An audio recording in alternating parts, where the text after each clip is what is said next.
Hey guys, I wanted to do a video to go over the interface, the recording interface for the CourtSmart recording software. I think this is important to know so you are not stuck when you're going through this interface. So first thing I'm going to do is I'm going to go ahead and double click the CourtSmart record, and then I'm going to enter my password. Okay.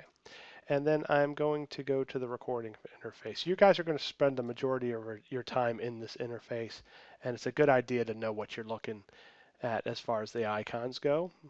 So the first things first is this is of course the recording interface. This is where you'll conduct your hearings. If you wanted to go back to the main menu, you're going to click on this this is the first icon, which is the main menu. It takes you back to this location. There's not many reasons to go back to this main menu, but it's available if you need to get out of whatever you're in the system. So I'm going to click on record again to go back. This icon here is user security. You really are not going to use you're not going to use this screen at all. But so I'm not really going to go over it. But the next screen is the playback list. The playback list takes you to where you can play back your recent recordings. So I'm going to just click on that. And so if I want to see my recordings, the recordings I did today, I can see them here. It just shows up. I just did a recording at 10:22 this morning, and I have the case number here, and I can go ahead and double click on that and listen to it. All right.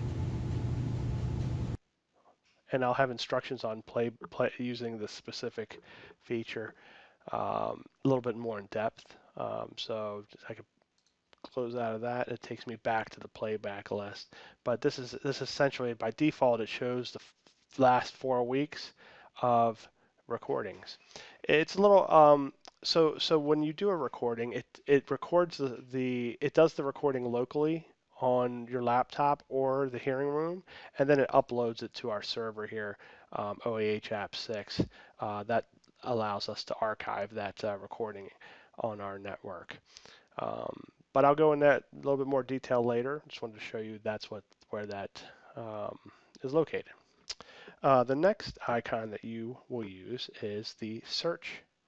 Now, if you're searching for a specific recording, you can search for it in this interface. So if I wanted to search for hearing 1, 2, 1, 2, 3, 4, it shows up. There it is right here. This is useful when you are looking for hearings based off of some criteria that you have in that recording. And then the next interface that you'll use, you really won't use room assignments. That's not something that's going to be necessary to use.